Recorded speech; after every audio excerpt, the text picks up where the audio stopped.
Just so you can see it. Yep, but grab it by the handle like a human. I don't like handles. Hold it like that. I always hold my coffee mugs like this.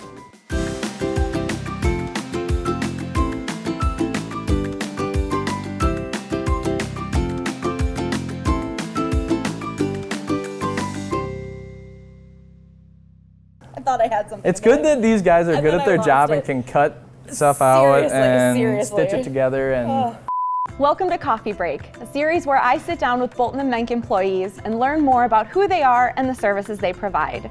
We're here at Bully Brew Coffee in Fargo, North Dakota, so thank you, Bully Brew, for letting us use your beautiful space. Feel free to give them a follow and stop by their locations if you are in the area.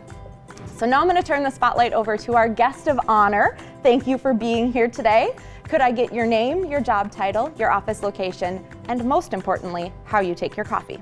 yeah, my name's Grant Kuper. I'm a project manager here in the Fargo office, and I take my coffee black. You brave, brave soul. I could never. All right, in 15 words or less, how would you define construction administration and inspection?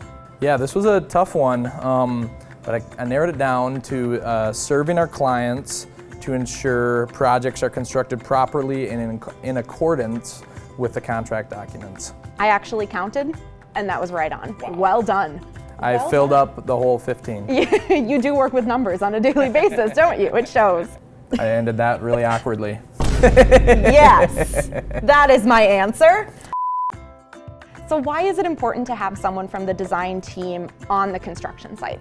I think this is essential, and something I've really enjoyed at Bolton Menk is being on the design side and then also being out in the field for construction. And so really it helps to know when changes need to happen out in the field, how it affects the project as a whole, and any trickle-down effects. If you're changing a boulevard percent slope or a storm sewer pipe has to change, you can understand as a project-wide how that affects everything, and I think that's really important. Yeah, it's very important.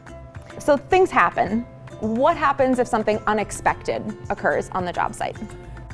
It's not a matter of if, it's a matter of when something will go wrong. I think it's communication with the client, communication with residents or stakeholders if there are some that are affected, as well as just communication with the contractor, and then also coming up with a solution. Sometimes it's as simple as the inspector making a field decision and moving on, and sometimes it's coordinating with the project manager and potentially shutting down the project to take time to come up with a solution. Yeah, oof, could only imagine. Explain construction inspection to me like I was a 4-year-old.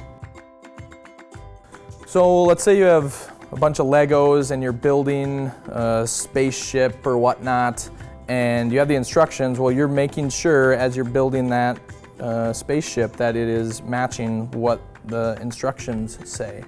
And so I think that's a good way to describe it. Perfect. Cool. What have you learned about construction inspection and administration today? I am the one who is asking the questions here, Grant. Okay. Well, thank you, Grant, for being here on this episode of Coffee Break. Yeah, thanks for having me, and thanks for watching.